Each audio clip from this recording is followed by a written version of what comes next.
Hi friends, welcome to Tamil trader Raj. 2 நாளாக நம்ம profit மட்டும் பார்த்தோம்னா 800 அப்படின்னு. இன்றைக்கி லாஸ் ஆகிருக்கு.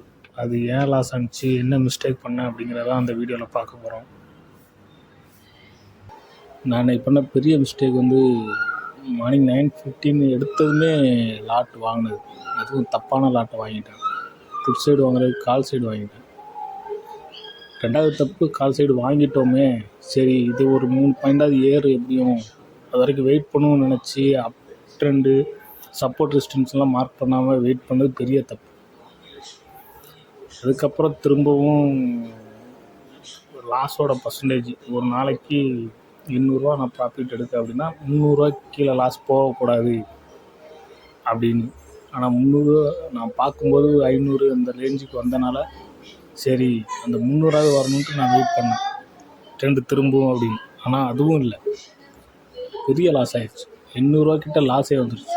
இப்போ ஓகே 800 வந்துருச்சு, உடனே டக்குன்னு மார்க்கெட்டை க்ளோஸ் பண்ணணும்னு ஸ்டாப் லாஸ் போடாமல் க்ளோஸ் பண்ணுற டைம் 1200 லாஸில் போயிடுச்சு.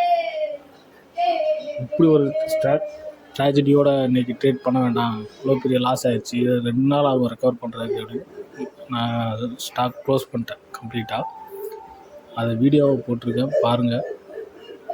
என்ன மிஸ்டேக் பண்ணியிருக்கேன், என்ன ஏற்பாங்க. ஆனால் கண்டிப்பாக இந்த கால் சைடு திரும்பும். ஏன்னா 165 ஒரு லெவல் வச்சுருக்கு. அந்த 165 பிரேக் பண்ணால் கண்டிப்பாக மேலே போகும். ஆனால் நான் இப்படி ஒரு லாஸ் எடுத்ததுக்கப்புறம் ரிவெஞ்ச் ட்ரேடு பண்ண விரும்பலை. ஸோ அதனால் இன்றைக்கி ட்ரேடை நான் ஸ்டாப் பண்ணிட்டேன். தேங்க்ஸ்.